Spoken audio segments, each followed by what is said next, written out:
दोस्तों नमस्कार। मैं दीपक गौतम एक बार फिर से आप सभी के समक्ष हाजिर हूँ। आज हम बात करेंगे क्यों रेकी सीखना हम सभी के लिए ज़रूरी है। जैसा कि आप सब जानते हैं कि आज जिस युग में जिस टाइम में हम लोग जी रहे हैं, इस टाइम में हर दूसरा व्यक्ति या हम कह सकते हैं कि उससे भी अधिक लोग मानसिक रोग का शिकार हो चुके हैं। जिनको डिप्रेशन है, ओवर थिंकिंग की समस्या है या फिर मानसिक घातक से घातक रोग आज के समय में हो चुके हैं।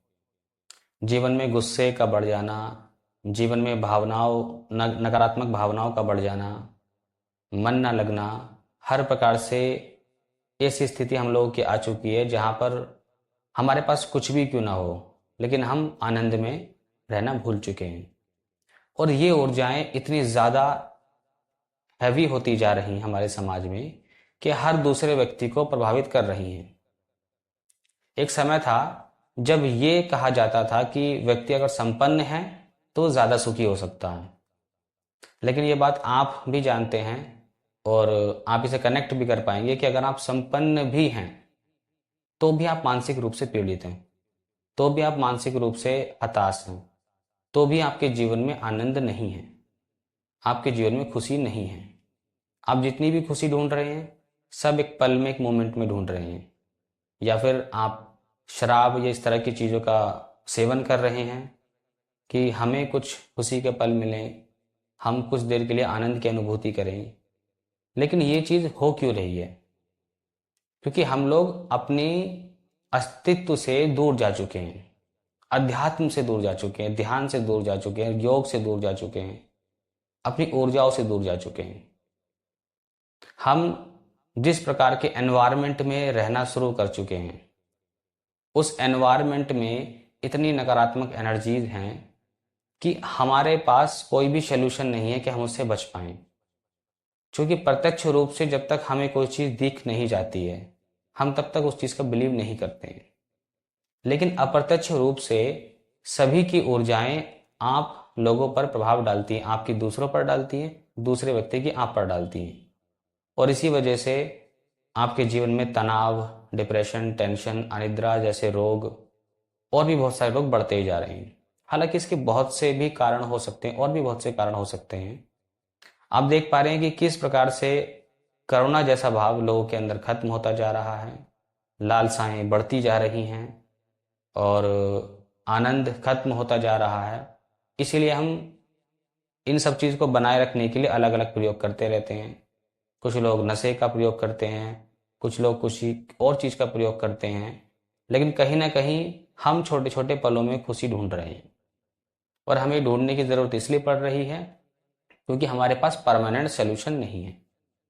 परमानेंट सोल्यूशन आपका कुछ चीज़ों से ही आता है, या तो योग, रेकी, अध्यात्म, रियल अध्यात्म। अध्यात्म के नाम पर होने वाले जो चीज़ें हैं वो नहीं। मैं खुलकर नहीं बोलूँगा इस विषय में। लेकिन जब ये चीज़ें हमसे दूर जा रही हैं, इसी वजह से हमें समस्या हो रही है। क्योंकि आज जो हम समाज में देख रहे हैं, अध्यात्म का बहुत ही विकृत पहलू हमें ज़्यादा दिखाई दे रहा है। हालांकि अवेयरनेस भी आ रही है कहीं ना कहीं, लेकिन हमें इस अवेयरनेस को और बढ़ाना होगा। हमें अपनी एनर्जीज पर काम करना होगा, क्योंकि हम सिर्फ शरीर के तल पर जीवित नहीं हैं। हमारे शरीर में 7 चक्र भी होते हैं, सूक्ष्म शरीर भी होते हैं, नाड़ियाँ भी होती हैं, और कहीं ना कहीं इन्हीं में वो सारी ऊर्जाएं प्रवाहित हो रही हैं जो आपके जीवन को चला रही हैं, जो आपके मन पर, आपके चित्त पर, आपके आनंद पर, हर चीज पर प्रभाव डाल रही हैं। यदि आप अपनी ऊर्जाओं को सकारात्मक रख पाते हैं तो सकारात्मक ही आपके जीवन में होता है, या आपके जो आंतरिक आनंद है वो सकारात्मक रूप से आप महसूस कर पाते हैं। और अगर आपके आसपास की एनर्जी नेगेटिव है तो फिर आप कभी भी आनंद को प्राप्त नहीं कर पाएंगे। आपके पास धन हो, आपके पास हर वो चीज हो जो शायद एक भ्रांति की तरह फैली है कि आपके पास वो चीज हो तो आप सुखी हो जाओगे। धन हमारी जरूरत हो सकती है, लेकिन सुख का केंद्र धन नहीं है। सुख का केंद्र कोई भी चीज नहीं है सिर्फ आपके अलावा। जब तक आप अपनी ऊर्जाओं पर काम नहीं करेंगे, जब तक आप अपनी ऊर्जाओं को नहीं समझेंगे, इसके अंदर रहने वाले अवरोधों को नष्ट नहीं करेंगे, खुद को एकाग्र नहीं करेंगे, आप इस आनंद से वंचित ही रहेंगे।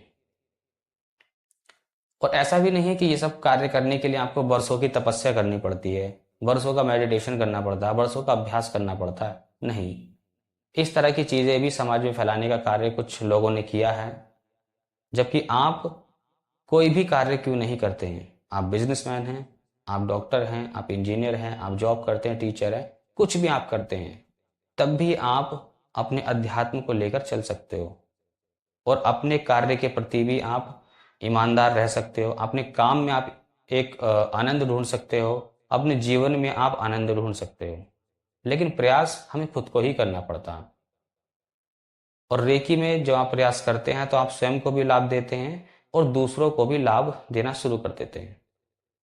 तो इसलिए रेकी, योग, ध्यान, इस तरह की चीजें बहुत जरूरी हैं आज के समय में। वरना तो कोई भी व्यक्ति, आप इसे कनेक्ट कर सकते हैं खुद से भी, अपने परिवार के लोगों से, अपने समाज के लोगों से, अपने पड़ोसियों से, कि क्या आपके पास वो सारी चीजें मौजूद हैं जो आपके जीवन जीने के लिए पर्याप्त हैं, लेकिन क्या आप सुखी हो, क्या आप आनंद में हो? कहीं नहीं है।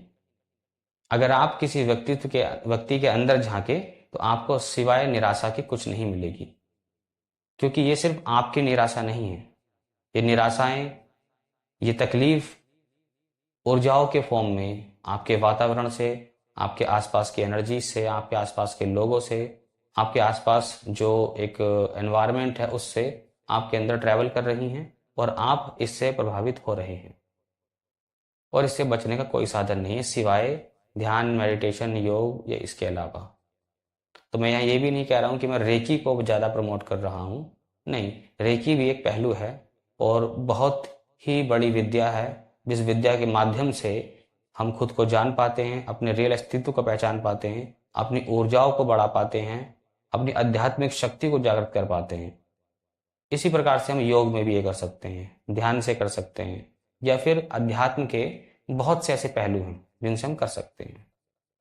तो हमें इस चीज़ों को अपनाना ही पड़ेगा, क्योंकि अगर हम ये नहीं अपनाएंगे तो हमारा समाज धीरे धीरे इन वाइब्रेशंस, इन फ्रिक्वेंसी के चपेट में आकर के पूरी दुनिया को बहुत ही घातक तरीके से नष्ट करना शुरू कर देगा। जब आप कुछ बनते हैं तो आप कुछ लोगों को प्रभावित करते ही करते हैं, और वो लोग कुछ बनते हैं तो वो किसी और को प्रभावित करते हैं। कोई भी चीज़ हमारे जीवन में, हमारी दुनिया में इसी प्रकार से काम करती है। जब आप एक सकारात्मक व्यक्ति होते हैं, उस आनंद को प्राप्त करते हैं, तो आप ये दूसरों को दे पाते हैं, या फिर दूसरों को आप दे पाते हैं, वो दूसरा किसी और को दे पाता है। इस प्रकार से चेन सिस्टम चलता है। जैसे आज के टाइम में अगर हम कहें तो हर व्यक्ति ईश्वर भगवान को मानता ही मानता है, लेकिन सिर्फ मानता है, वो उसके रियल स्वरूप को नहीं जानता है। वो कैसे प्राप्त कर सकता है वो नहीं जानता है। बहुत सारी कहानियां हैं, बहुत सारे हमारे पास ग्रंथ हैं, सब कुछ है, लेकिन मुख्य रूप से जब तक आप स्वयं की ऊर्जा पर काम नहीं कर लोगे, स्वयं की चेतना पर काम नहीं करोगे, तब तक आप, वो सारी बातें आपके लिए सिर्फ कोरी कल्पना ही रह जाती है। क्योंकि आप जिस चेतना के स्तर पर उन बातों को सोचते हैं, उस चेतना से आप उसको ना समझ पाएंगे ना सोच पाएंगे। अगर आप खुद को वहां रखेंगे तो सिर्फ आपको डर लगेगा। यदि आपसे कहा जाए कि आपको मोक्ष प्राप्त हो जाए, जो कि आजकल बहुत चल रहा है, कि आप मुक्ति पाना चाहते हो, आपको मोक्ष प्राप्त हो जाए, तो यकीन मानिए आप ये प्राप्त नहीं करना चाहेंगे, आप डर जाएंगे। आपको सिर्फ एक ही चीज लगेगी, मुझे मोक्ष नहीं चाहिए, मुझे आप धन दे दीजिए, पैसा दे दीजिए, गाड़ी दे दीजिए, बंगला दे दीजिए, एक मतलब किसी से प्यार करता हूं वो मुझे मिल जाए, मैं, कोई मुझसे प्यार करता है मैं उसको मिल जाए। सिर्फ सारी कहानी यहाँ के खत्म हो जाती है, क्योंकि हमें लगता है कि सुख और शांति के यही मार्ग है। ये आपके जीवन का एक हिस्सा हो सकते हैं, इसमें कोई बुराई नहीं है। जीवन का एक हिस्सा हो सकते हैं। क्या दुनिया में हर व्यक्ति को जो धन चाहता है उसको धन मिल जाए, क्या वो सुखी हो जाता है? क्या वो टेंशन, डिप्रेशन जैसी चीजों से दूर हो जाता है? क्या किसी व्यक्ति को गाड़ी बंगला मिल जाए, क्या वो टेंशन, डिप्रेशन जैसी स्थिति से बाहर निकल जाता है? या किसी व्यक्ति किसी को प्रेम करता है, वो उसको मिल जाए, तो क्या तब वो इस चीज से बाहर निकल जाता है? नहीं निकल पाता है। क्योंकि अगर समृद्धि आपके आनंद का केंद्र होती तो फिर हर समृद्ध व्यक्ति 100 साल 200 साल तक जीता, क्योंकि कहीं ना कहीं हमारी चिंता भी एक ऐसा कार्य करती है जो हमें मिटाती है। चिंता मतलब चिता, जो भी हम मानसिक रूप से झेल रहे हैं। लेकिन फिर भी आप देख पाएंगे कि एक समृद्ध व्यक्ति भी वही कार्य कर रहा है जो आप कर रहे हैं। वो भी उसी प्रकार से जी रहा है जिस प्रकार से आप जी रहे हैं। वो भी वही फील कर रहा है जो आप फील कर रहे हैं। उसको भी उतना ही दर्द होता है, आपको भी उतना होता है। उसको भी इज्जत सम्मान का उतना ही मोह है, आपको भी इज्जत सम्मान का उतना मोह है। आपको भी धन का उतना मोह है, उसको भी धन का उतना ही मोह है। कुछ भी डिफरेंस नहीं है, क्योंकि धन आनंद का, सुख का केंद्र नहीं है, सिर्फ जीवन की जरूरत है। और आप इस जरूरत के साथ अगर चलते हैं तो ये चीज आपके जीवन में, आपको जीवन को आसान तो बनाती हैं, आपके जीवन को बेहतर बनाने की तरफ चलती हैं, लेकिन आपको सुख समृद्धि सुख आनंद नहीं दे पाती है। और कहीं ना कहीं एक दूसरा मार्ग भी खुलता है कि आप इनके मद में खुद को नष्ट भी कर लेंगे। तो किसी भी चीज को, अपनी किसी भी इच्छाओं को जो भौतिक जीवन की चीजों से रिलेट करती है, चाहे वो आपका धन हो, पैसा हो, आपका रिश्ते हो, नाते हो, कुछ भी हो, वो सारी चीजें जो होती हैं ये आपके जीवन का एक हिस्सा है। संपूर्ण जीवन आपका नहीं है। आप जब तक खुद को नहीं समझ लेंगे, अपनी ऊर्जाओं को सही नहीं करेंगे, अपनी ऊर्जाओं से नहीं जुड़ेंगे, आप तब तक कभी आनंद को, सुख को पूरी तरह प्राप्त नहीं कर पाएंगे। और ये मार्ग या कोई भी मार्ग कभी भी आपसे कुछ त्याग करने के लिए नहीं बोलता। आपको कुछ त्यागने की जरूरत नहीं है।